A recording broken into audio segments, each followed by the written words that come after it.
Alright folks, so it has snowed for like the third day in a row.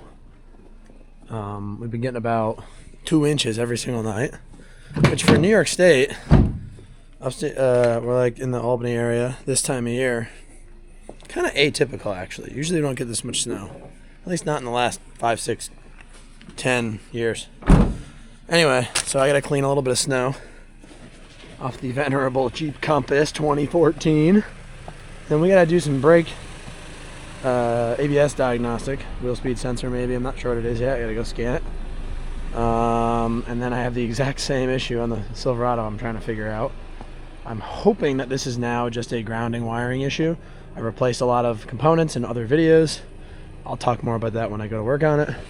But hers is brand new to me. I don't know what the heck is going on with this thing. It's been very, very occasionally throwing the traction control ABS lights, and now it's throwing them all the time. So we're gonna check it out. Stay tuned. Alright, so she's got Christmas music blasting. That is exactly what I would expect from her, to be honest with you. We are going to see if these lights are still on. They do flicker on and off here and there. Yeah, so they're off right now. I'm hoping it comes back. Make diagnosis a little bit easier, but they've been coming on and off enough that I should be able to find this problem, even if they don't come back. So I'm gonna drive a little bit and then we'll see, and I'll show you guys what's going on. Right now, of course, the ABS is working. It's nice and snowy roads for me to test this out on. I'm hoping that it fails. I'm gonna get to the shop and grab our scanner, a little bit better scanner than what I have, and see if I can't scan it and see if there's any historic codes. It might not even matter if it's currently working. Okay, it's hard to see the screen, but we have a historic code for left rear tone wheel performance, and that is it, 1 of 1. So that makes sense to me, why it's very intermittent. So what we're gonna do, just for the heck of it, I mean, we don't even need to erase it. Why erase it right now? I'm gonna pop this thing on the lift and take a look at that left rear sensor and see what it looks like.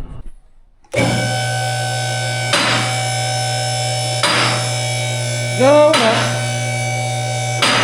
I'm looking at the left rear tone sensor, and unfortunately, it's definitely a bit crusty. If you look right on the bottom of the CV on the hub, that whole lip to where the bearing is bad. I don't think the bearing is bad.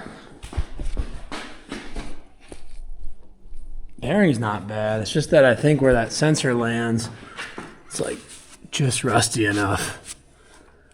So I'm gonna pull the sensor out and do a little bit of investigating. I'll let you guys know. I'll let you know what I find. One more poking around in here. That sensor is definitely, that sensor bracket, I should say, is definitely a little bit rotted, or at least weakened, you could say. But the sensor is holding pretty firm in there. It's not fantastic, but like, it's not moving that much. I can't just easily pull it out. I don't think it's moving while driving. The reluctor wheel on the bearing could also just kind of be getting a little crusty and bad, although there's a little bit of an inspection window there, and it looks clean. I spun it the whole way around. What I don't like is that part of the sensor wire. See how much of a like 90-degree angle that is? Not saying that that is an issue, but I'm gonna pull this tire off and just kind of inspect that better. I also want to ohm out this sensor, try to wiggle those wires around and see if there's any breaks in that wire. Because I really don't think the sensor mount, although it's marginal, I don't think it's causing the problem. I'm thinking it's something else, so I want to try to confirm that. Worst case, honestly, it really needs a bearing and a new sensor mount anyway, or really just needs a new sensor mount, but you do a bearing with these if you're going to do that on both sides. The other side is better, but not great. So even if I threw a sensor and a bearing at it, it wouldn't be a waste of time because it should get done. I just would like to really drive down and find the exact problem first, but it's definitely, definitely related to these things, so stay tuned. Fire off. It actually doesn't look as bad from down here, but I still want to pull this. I think, yeah, these actually go into the cab, and the connector for the sensor is inside the trunk, which is kind of interesting, but I'm going to leave it as is. I'm going to pull that I'm going to ohm it out. So we're at about 0.6 to 0.7 ohms. I have the sketchiest connection here you could possibly have. That's roughly where we're at. I wiggled this wire. Nothing changes, so it's ugly, but it's perfectly fine. It's really not that tight of a radius. I don't know. We are dancing around a little bit more than I'd like to see, to be honest. I'm going to ohm out the other side and just see what that is. Oh, the other side is basically identical. So that sensor's working. I'm pretty sure we just got the wiggly bits going on down there. What I wound up doing is I brake cleaned this and I put some RTV on that sensor to try to help hold it in there. Obviously it's not a really great repair, but I'm honestly just curious to see if it'll even work. I'll get a couple bearings on order for this thing. In the meantime, before the bearings get put in, that sensor should have a little better chance of not falling out. So really can't hurt anything. And then we'll get a couple bearings in this thing. It's got 130 some odd thousand, so honestly the rear wheel bearings need to be replaced probably soon no matter what. So you might as well just do them and get your new sensors and move on with your life. So on to the next problem. Okay, so I'm letting that RTV dry. If it wasn't actively snowing out, I would just drive the car home. But we're gonna take spare car home. I'm only like a mile or two away. I'll get my truck, we'll diagnose that. We'll go from there. Favorite parts about spare car is it doesn't have a tach, and they just, to kind of eat up the space, they made the fuel gauge and the coolant temp gauge 4 times bigger than they need to be.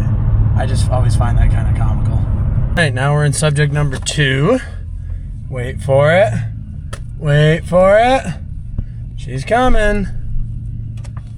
It will throw the light, don't you worry. You just give it a minute. There it goes. ABS. And service brake system. Not yet. Just on the ABS light for now. It does all different combinations of ABS lightage, non-lightage, and everything else. So we'll diagnose her accordingly. First, we need to unhook the negative battery cable. Mine is very redneck right now because I had to repair it. Because I had stripped it out accidentally. The actual screw. So I turned it into a bolt with a nut. It works in a pinch. It works just fine in a pinch. So that is good. We'll leave that there. And we can continue on. Okay, so this is the location of our ABS grounds. First I'm going to do is just get a nice clean surface on here that I can use for testing purposes. So let's do that. Should be pretty simple. Just a little hit with the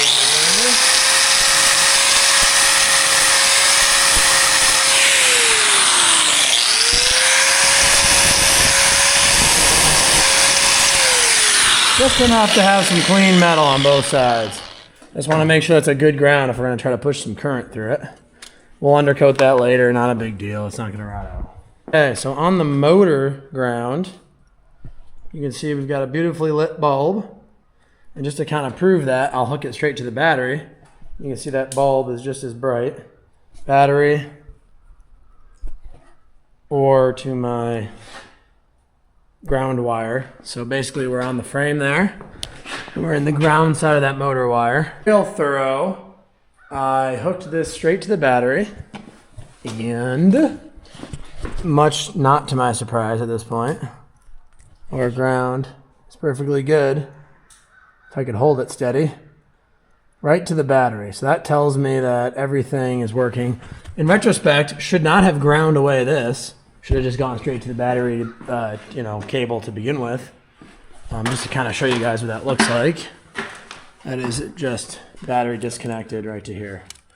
So yeah, that tells me all of our ground circuits are good. So we gotta keep looking. Guys, I went down a huge rabbit hole here because those grounds were good and I'm just getting weird flaky codes.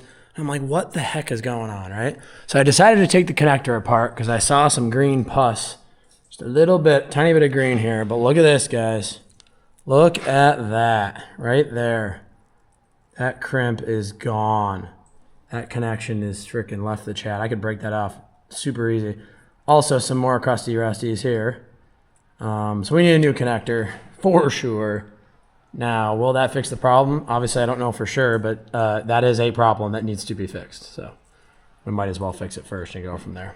All right, guys, I pulled these out more. Look at the friggin' carnage. Yikes.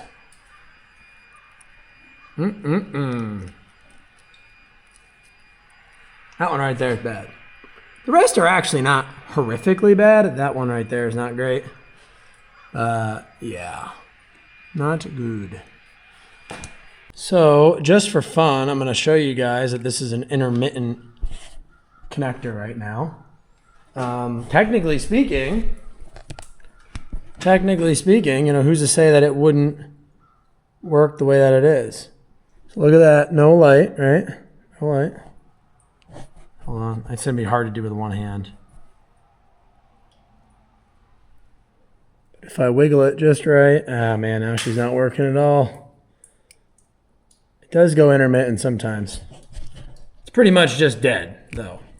Well, I think she finally died for real now. Before it was going in and out, which was kind of fun. You could see the intermittentness and why it was throwing that code intermittently. Well, I threw some solder on there, and I was actually able to rescue it. I don't know how good of a connection this actually is, but hey, just kind of neat to test it out. There you go, see? That's funny. Literally just bridge that rotten gap with a little solder. Just for fun. Obviously, this is not a permanent repair. It just, what the heck, why not? We're experimenting. Front, which is in history. Rear, and these are the kind of random ones I get. So let's clear these. Get that light off the dash, and we'll see if it comes back. I think it probably will, honestly, because there's still corrosion and damage in there. But I guess we'll see. Kind of purposely leaving it in four-wheel drive right now so I don't confuse the system. But I guess we'll see. I'm going to hit the brakes and make the ABS activate. Why not? Ready? Oh, it's working. Interesting. Cool. I might have actually temporarily fixed it. That's kind of neat. Well, we're going to find out here when we get on the road and get some miles on this baby. It would have definitely came back by now, so there is that. Okay. We are back in spare car. The Silverado did not throw the ABS code at any point during the journey home, which it definitely would have. It, you know, it normally throws the code within 20 feet of driving. So I'm going to keep my fingers crossed. Obviously, I'll be driving it more to work and whatnot, and we'll see. Now I'm driving back to the shop to rescue my girlfriend's car, and then we'll close out this video, hopefully. I might take her car on a longer test drive to see if I can get kind of just test the conditions under which she would find the what you call it not working, the wheel speed sensor. I'm also going to keep the scanner for a little while so that I can test scan the codes on her car more often. So we'll see. So we're taking this thing for a bit of an extended drive. I've been scanning the computer here and there, and it hasn't come up yet. It does seem to take 20-30 minutes for whatever reason. So I'm going to not go quite that far, but we'll get a little bit of miles on it and just see. If we don't find it today, it's not a huge deal. I'll monitor the wheel speed sensor outputs. So they're all the same, obviously. Obviously, if one of them were to flicker weird, that would tell us some stuff. But so far, so good.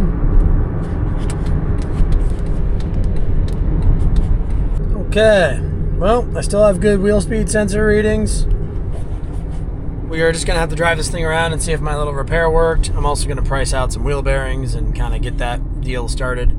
So I think with that, we can close this out. So anyway, guys, as always, thanks for watching. God bless America, and I'll see you in the next one. Goodbye.